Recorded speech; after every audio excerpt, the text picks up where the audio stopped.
14 अगस्त की चिसोती की इस त्रासदी के बाद जिस प्रकार से रेस्क्यू, रिलीफ और रिहैबिलिटेशन का ऑपरेशन चल रहा है और जहां सैकड़ों लोग, सैकड़ों डिग्निटरीज, प्रतिनिधि वहां पे आए, जायजा लिया और सारी मशीनरी वहां पे लगी, जिससे मैं कहूंगा कि संतोषजनक ऑपरेशन अभी तक चल रहा है, चाहे रेस्क्यू का है, चाहे रिलीफ का है।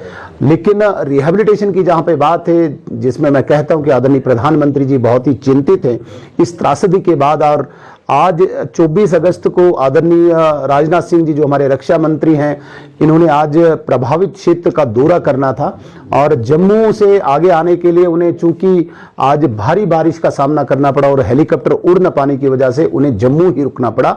जम्मू में उन्होंने गवर्नमेंट मेडिकल कॉलेज में हालचाल जाना, वहां पे जितने भी घायल लोग थे, और उसके बाद राजभवन में आके एक हाई लेवल की मीटिंग उन्होंने आयोजित की, जिसमें गुलाबगढ़ से हम लोग भी जुड़े थे। यहाँ पे सारे सिविल, आर्मी और पुलिस के ऑफिसर जुड़े हुए थे, सारे यहाँ से जुड़े हुए थे। और दूसरी तरफ से आदरणीय रक्षा मंत्री जी, उनके साथ उपराज्यपाल महोदय और डॉक्टर जितेंद्र सिंह जी के साथ आर्मी के ऑफिसर और सिविल ऑफिसर जुड़े हुए थे।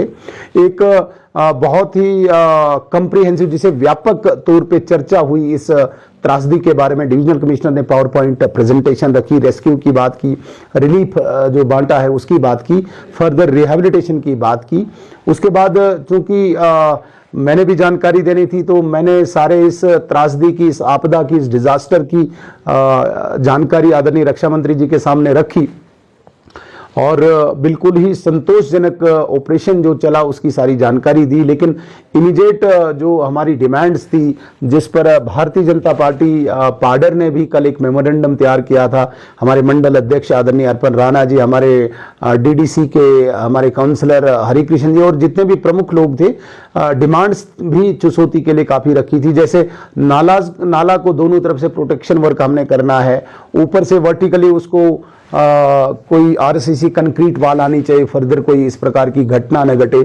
वहां पे जितने लोगों के मकान गए, चूंकि पहले ही आदरणीय उपराज्यपाल महोदय जी ने कहा है कि एक सीएसआर में मैं सबके घर बना के दूंगा, लेकिन इनको और राहत राशि मिले, ये भी हमारी डिमांड थी। जो मृतक हैं उनको पीएम रिलीफ फंड में 10-10 लाख जो मिलना है वो जल्दी मिले, ये भी हमारी प्रमुख डिमांड थी। और इस पर भी बड़ा सीरियसली, बड़ी गंभीरता से आदरणीय रक्षा मंत्री जी ने अपनी हामी भरी है ये चीजें करने के लिए। एक, चूंकि वहां पे ब्रिज जो पीएमजीएसवाई पे था, वो पीएमजीएसवाई सड़क पे था, वो बह गया है, वहां पे ब्रिज हमारे पास कोई नहीं है। तो जो ही मैंने ये डिमांड आदरणीय रक्षा मंत्री जी के सामने रखी, तो ब्रिज के लिए ऑन स्पॉट उन्होंने आर्मी के ऑफिसर्स को डायरेक्शन दी कि बीआरओ के द्वारा वहां पे तुरंत ब्रिज इंस्टॉल होना चाहिए, ताकि चिसोती और हमोरी के बीच में ब्रिज जो बह गया है वो तुरंत लग जाए। इसके लिए मैं धन्यवाद अदा करना चाहूंगा। जहां तक कम्युनिकेशन की बात है, नेटवर्क की बात है, नेटवर्क बहुत वीक है इस रूट पे, तो एन रूट नेटवर्क को ऑगमेंट करने के लिए, बढ़ाने के लिए, इंक्रीज करने के लिए उन्होंने ये आश्वासन दिया कि वो होम सेक्रेटरी साहब से बात करके, क्योंकि ये operational strategic point of view से भी बहुत इंपॉर्टेंट रूट है, इसलिए नेटवर्क की भी वहां पे उन्होंने घोषणा की कि इसके लिए भी मैं तुरंत ही बात करूंगा। एक बड़ी लंबी देर से डिमांड थी यहाँ पे पाडर के लोगों की कि यहाँ पे इस प्रकार की बेसिक एजुकेशन होनी चाहिए, प्राइमरी मिडिल एजुकेशन होनी चाहिए। हायर एजुकेशन के लिए यहाँ कॉलेज है, लेकिन बेसिक एजुकेशन के लिए कोई इस प्रकार की कोई फैसिलिटी नहीं है, कोई सुविधा नहीं है, स्कूल नहीं है। तो कल मेमोरेंडम में इन्होंने आर्मी गुडविल स्कूल की डिमांड की थी। जो ही मैंने ये बात आदरणीय रक्षा मंत्री जी के समक्ष रखी कि यहाँ पे एक आर्मी गुडविल स्कूल होना चाहिए, ऑन स्पॉट उन्होंने इन प्रिंसिपल एग्री कर लिया कि आर्मी गुडविल स्कूल पाडर में बनेगा।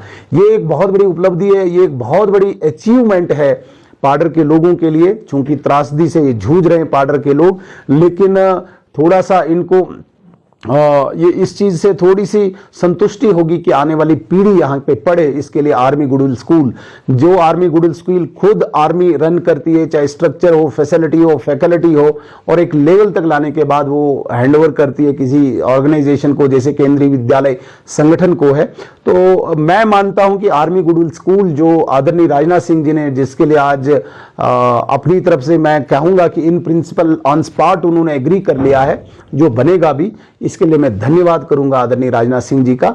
बाकी भी बहुत डिमांड्स थी जो मेमोरेंडम के माध्यम से मैंने उनको ईमेल कर दिया, जिसमें वीडीजी का इशू था, वीडीजी एसपीओज का इशू था, रेटले का इशू था, सीएपीएफ रिक्रूटमेंट रैली का इशू था। वो सारी चीजें मैंने मेमोरेंडम के द्वारा दी, लेकिन 3 प्रमुख बातें जो नेटवर्क की शक्ल में, जो बेली ब्रिज तुरंत इंस्टॉल करने की शक्ल में, और एक जिसे मैं कहूंगा आर्मी गुडविल स्कूल, जिन्होंने ऑन स्पॉट उन पर फैसला लिया है। एक और डिमांड जो मैंने मचेल रोड को बीआरओ के हैंडओवर करने के लिए मांग रखी है, उस पर अभी प्रोसेस चलेगा। डिप्टी कमिश्नर रिक्विजिशन भेजेंगे और उस पर फर्दर डिसीजन ले लेंगे वो। तो ये भी मुझे लगता है कि एक बड़ी उपलब्धि होगी। यहाँ पे हमें एक बहुत बड़ी दिक्कत आई इस सारे ऑपरेशन में, क्योंकि गाड़ियां बहुत चलती थी, एम्बुलेंसेज बहुत चलती थी, लेकिन यहाँ पे पेट्रोल पंप फिलिंग स्टेशन न होने के कारण बहुत ज़्यादा परेशानियों का, दुश्वारियों का सामना करना पड़ा। एलजी महोदय ने, आदरणीय उपराज्यपाल महोदय ने ऑन स्पॉट ये कह दिया कि तुरंत ही यहाँ पे एक filling station, petrol pump sanction करके पार्डर के लोगों को दिया जाएगा। ये भी उपलब्धि है। तो मैं कुल मिला के ये कहूँगा कि आज की मीटिंग बड़ी ही फ्रूटफुल मीटिंग रही। मैं धन्यवाद करूँगा आदरणीय राजनाथ सिंह जी का, और उनके द्वारा जो संवेदना आज प्रकट की, सबसे पहले मीटिंग से पहले ही उन्होंने मृतकों को एक श्रद्धांजलि अर्पित की, और जितने भी इसमें गंभीर रूप से घायल हैं, जितने भी परिवार इस पूरी आपदा में, त्रासदी में शामिल है, उनके प्रति संवेदना प्रकट की। मैं उनका मैसेज आपके चैनल के माध्यम से सबको देना चाहूंगा कि राजनाथ सिंह जी आदरणीय प्रधानमंत्री जी की गंभीरता को भी प्रकट कर रहे थे, संवेदना भी प्रकट कर रहे थे, और उन मृतकों को श्रद्धांजलि भी देंगे। फर्दर इस प्रकार की घटना न घटे, इसके लिए प्रिकॉशनरी मेयर्स भी उठाए जाएंगे। मैं पुनः एक बार रक्षा मंत्री जी का बेली ब्रिज के लिए, नेटवर्क ऑगमेंटेशन के लिए, आर्मी गुडविल स्कूल के लिए, और पेट्रोल पंप के लिए, पेट्रोल फिलिंग स्टेशन जो यहाँ पे मिलेगा, उसके लिए धन्यवाद करूंगा। और जिन चीजों के उन्होंने कहा कि मैं प्रक्रिया शुरू कर दूंगा, चाहे वो Machail road BRO take over करे, या उसमें नाला की प्रोटेक्शन होगी, या सहायता का पैकेज होगा, या वहां पे जो मृतक हैं उनको पीएम रिलीफ फंड से जल्दी पैसा मिलने के लिए जो प्रक्रिया है उसको तेजी से करेंगे। इन सब को मिला के मैं बहुत बहुत धन्यवाद आज के दिन की इस मीटिंग के लिए करूंगा आदरणीय राजनाथ सिंह जी का।